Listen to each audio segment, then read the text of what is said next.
Bonjour, dans cette vidéo, je te propose de revoir comment réaliser une lunette astronomique de Kepler pour l'épreuve de compétences expérimentales. Pour cela, je pars d'un énoncé. Pour étudier les caractéristiques de la maquette de la lunette astronomique de Kepler, on modélise un objet céleste, une lunette astronomique et un œil fictif. L'objet céleste qui joue le rôle d'un astre sphérique comme la Lune est représenté par l'objet A0B0. Expliquer les différentes parties de cette maquette. Tu disposes d'un schéma de ce type, et donc tu vas reconnaître ici ce que tu as vu en classe, la lunette astronomique avec une lentille convergente qui représente l'objectif du côté de l'objet, A0B0, et une deuxième lentille convergente du côté de l'œil, l'oculaire. Tu vas donc ici avoir ton objet, mais tu as également une lentille convergente supplémentaire, tout ça pour modéliser un objet qui est très loin. Nous allons voir ceci après. Et puis tu as à l'autre extrémité de ton montage, ici une lentille convergente et un écran qui modélise un œil. La lentille convergente représente le cristallin et l'écran la rétine.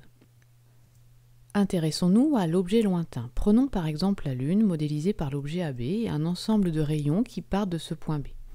Si tu te places assez près de la Lune, tu vas observer ces rayons qui arrivent de B avec un grand angle entre les deux rayons extrêmes du faisceau. Mais plus tu vas t'éloigner, et plus l'angle entre ces rayons extrêmes de ton faisceau va devenir petit. Et même si tu vas à l'infini, ce qu'on appelle à l'infini, eh bien ces rayons vont devenir carrément parallèles entre eux. C'est la définition d'un objet à l'infini en optique. Les rayons issus d'un point de cet objet arrivent parallèles entre eux. Le problème, c'est qu'en TP, on ne peut pas observer d'objet à l'infini dans une salle de classe, donc on va le simuler à l'aide d'une lentille convergente, que l'on va appeler L0, un objet que l'on va placer au foyer objet de la lentille, et tu sais que si tu traces l'image de cet objet A0B0, eh bien tu vas avoir une image qui se situe à l'infini, que je vais appeler ici B. Maintenant, passons à la lunette astronomique, ça tu l'as vu en classe, donc une lunette afocale avec un foyer image de la lentille L1 au même endroit que le foyer objet de la lentille L2.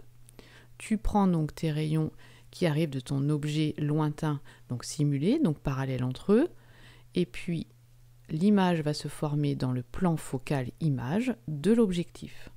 Ensuite, tu traces les rayons pour former l'image par l'oculaire, donc les deux rayons particuliers, et tu obtiens une image du point B1, tu l'obtiens à l'infini, ce qu'on va appeler ici le point B2.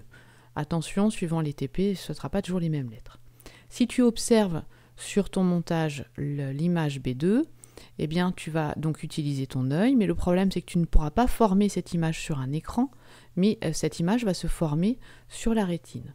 Donc on va modéliser l'œil par une troisième lentille, on va modéliser un œil au repos, c'est-à-dire que l'image d'un objet situé à l'infini est dans le plan focal image de la lentille qui représente le cristallin.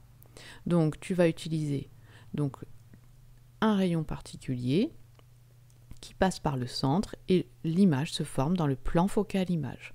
On va l'appeler ici B' qui sera l'image de B, l'objet à l'infini. Voilà, j'espère que cette vidéo te servira pour ton épreuve.